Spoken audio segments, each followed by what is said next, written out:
Hello and welcome to Lunchtime Politics on Channels Television. I'm Millicent Walker. On the news this hour, National Economic Council approves $100 billion to kick off implementation of National Livestock Plan, bemoans loss of 22.6 million barrels of crude oil to theft in the first 6 months of 2019.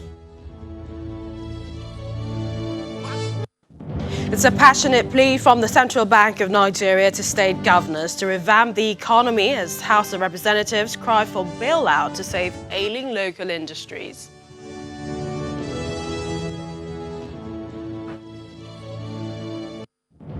And the Federal High Court in Abuja orders the winding up of Process and Industrial Development Limited and its Nigerian affiliates, as well as forfeiture of all its assets to the Nigerian government.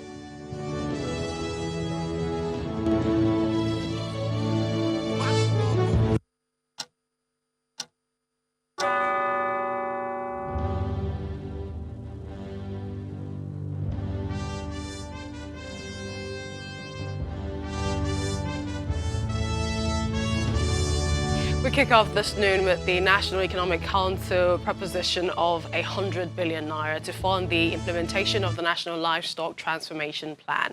Now, Chairman of the Subcommittee on Farmers Herders Crisis, Governor David Mahi of Ebonyi State, disclosed this after the Council's meeting chaired by the Vice President, Professor Yemi Osinbajo, at the State House. The Council also announced that the nation has lost 22.6 million barrels of crude oil to theft in the first 6 months of 2019. Our correspondent Gloria Muzoke has the report. Vice President Professor Yemi Osinbajo presides over the 97th National Economic Council meeting at the State House.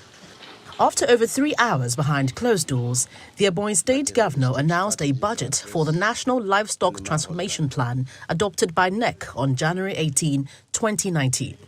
100 billion budget was proposed by the committee to support the project.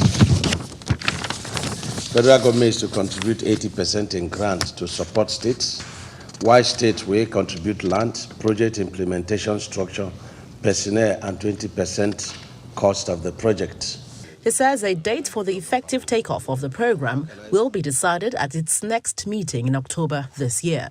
The Edo State Governor, who heads a 13-man subcommittee investigating the impact of attacks on oil installations in the Niger Delta, reveals their findings. The ad hoc committee, in its findings, discovered that there were huge losses. In fact, the NNPC reported to the committee that 22.6 million barrels of crude oil, valued at approximately $1.35 billion was lost during the first half of this year.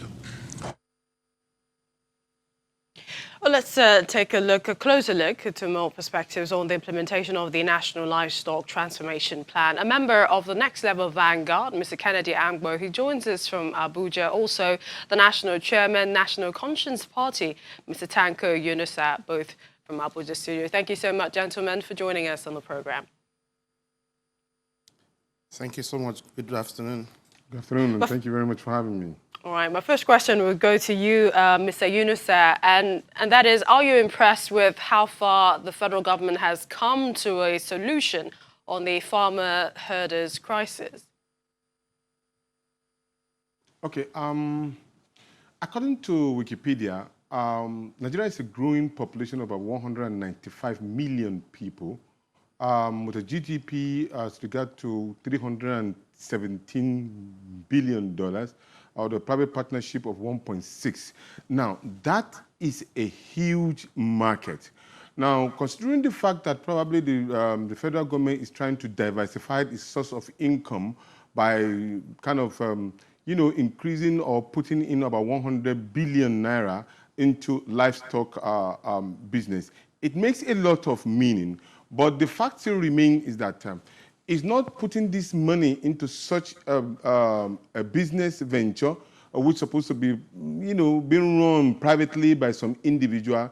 This money belongs to Nigerians. It's a taxpayers' money, and that money needs to be accounted for in such a way that it will be like a set target for anybody who is trying to really tap into the resources that belong to every Nigerian. Remember, this issue has generated a lot of problems with regard to the legal settlement and all. But the question we want to ask is this. Is this money going to be accounted for by those who are going to use it? And is there any particular set target of recovery of such kind of business money that is being employed into this system? Because from information and then from past experience that we have, federal government usually just give out money and then that money just go into the thin air without any reasonable control or kind of a return on such an investment. For me, it's quite an interesting thing because it will take care of having all of these livestock parading our streets in Nigeria and all, and then the problem that we will have with the herdsmen and the farmers and all of those ones. It is going to be a beautiful thing if really we can implement it, but with a set target of recovery of the money that is being invested in such a program. Perhaps Mr. Angbo has the answers to that. I mean, considering the budget ratio between the federal government and states for this, of the 100 billion naira, 80% the federal government would put in land, personnel, and 20% of the project will be taken up by the state. So how can we account for the 100 billion naira that's been proposed, Mr. Angbo? Okay, I'm glad that, thank you for asking that question. The truth of the matter is that let me quickly answer that question in one breath. It's the fact that Nigeria, annually we lose about 5.04 trillion naira as a result of herders-farmer clashes. And so with this plan, what we're going to see is that in the first year of its takeoff, we should be having about 2 trillion naira injected into the economy. And so that outrightly outweighs the 100 billion we're injecting into the program. So I think, yes, there's enough plan for that to happen. And moving forward, you would realize that this has a potential of creating about 50 million jobs to our teeming population in Nigeria, especially our budding young population coming out of universities and all of that. So I think that with this plan, government is really on course, and I think government is set to do new things. Now, if you realize, this is not the first time we're having this kind of plan. Government in the past had tried to do this before. I think the last administration injected about the same 100 billion naira. But we didn't see anything. There was no takeoff anywhere. But that's why you can see that all the state governments are in support of this, including my state, Benue State, where the government and the people of the state had rejected or passed an anti-open grazing bill. So you realize that now everybody is in sync and everybody accepts this because this is really the right way to go. Because if you look at it, truly speaking, we're talking about diversification. By 2030, Nigeria is going to have a population of about 250 million plus. So how are you going to cater for these people? Except if you begin to do things like this that would diversify the economy, allow people to come into the value chain system, and then you'd have jobs created. This is also going to mitigate a lot of the conflict and crisis you're having in Nigeria between the herders and the pastoralists. So with this kind of plan by the government, you would realize that we're going to have a robust system where our livestock production would increase. We're going to have improved breeds, which is not what we're seeing right now, because Nigeria has a shortfall of the dairy system right now. So with this, we're going to be increasing our dairy production, we're going to be increasing our livestock production, and more people are going to get into the system because agriculture really, the EGRP program of government, basically if you look at it, agriculture is going to be the catalyst for that. Let me get your final thoughts, gentlemen, on this matter. And that is one that has come up in recent days where some experts have said that the farmers and herders crisis have also been fueled by politicians. That's on the one hand, while others say it's a clear boundary demarcation issues. So if you can, please address this in about 30 seconds. Mr. Yunusa, you go first.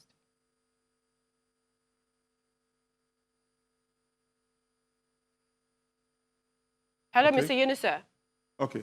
If you're talking about probably, I really can't really hear you well, but what I picked from your question is this particular issue of headers and farmers clashes and probably being fueled by politicians, if I'm right.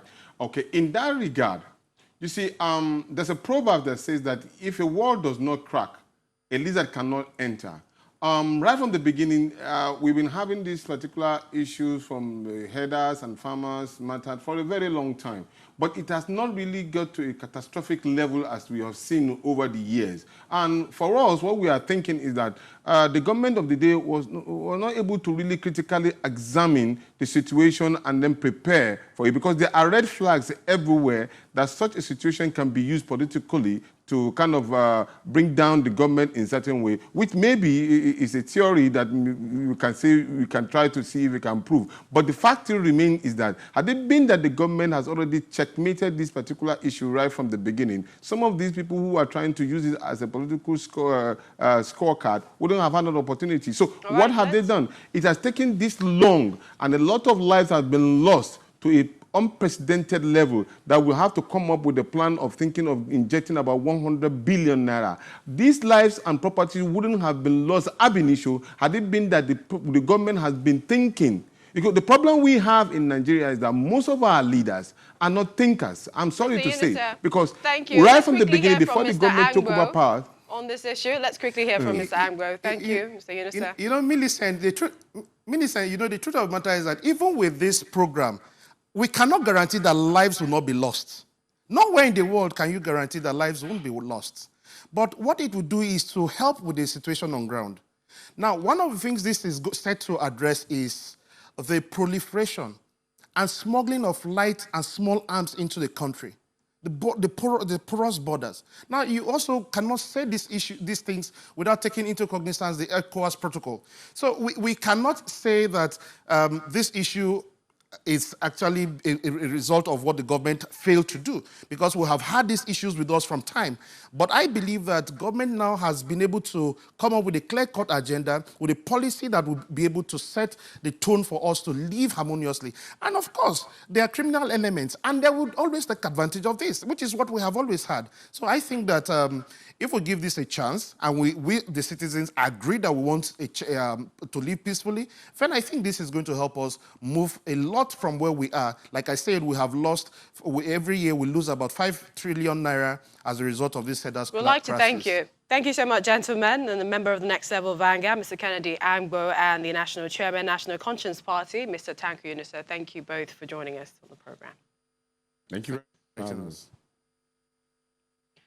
The central bank is seeking to revamp the nation's economy through cooperation with state governors. This is in light of the increasing unemployment and growing population. The Apex Bank governor, Mr. Godwin Emefiele, is appealing to them to key into this policy aimed at revamping the agricultural sector through the 10 commodities of rice, maize, tomatoes, cotton, cassava, cocoa, palm oil, and the rest. Now, speaking at a meeting with some state governors in Abuja, he explained that the twin problem can only be achieved through more investment in the nation's agri sector. For some time now, officials of the central bank have been meeting with key players which they consider as important for the realization of its vision of reducing importation and growing products locally.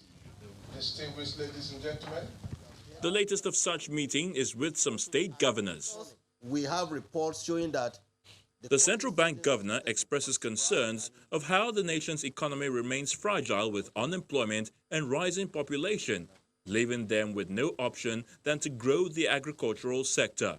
In the past 3 months, we have made substantial progress, but we need to interact more with our state governors to sustain the momentum.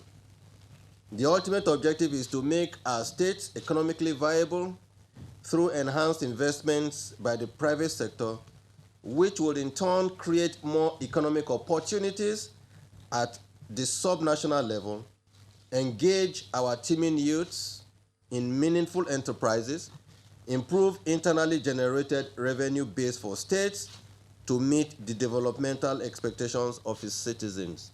10 key commodities as outlined by the central bank as a catalyst towards addressing the challenges of unemployment.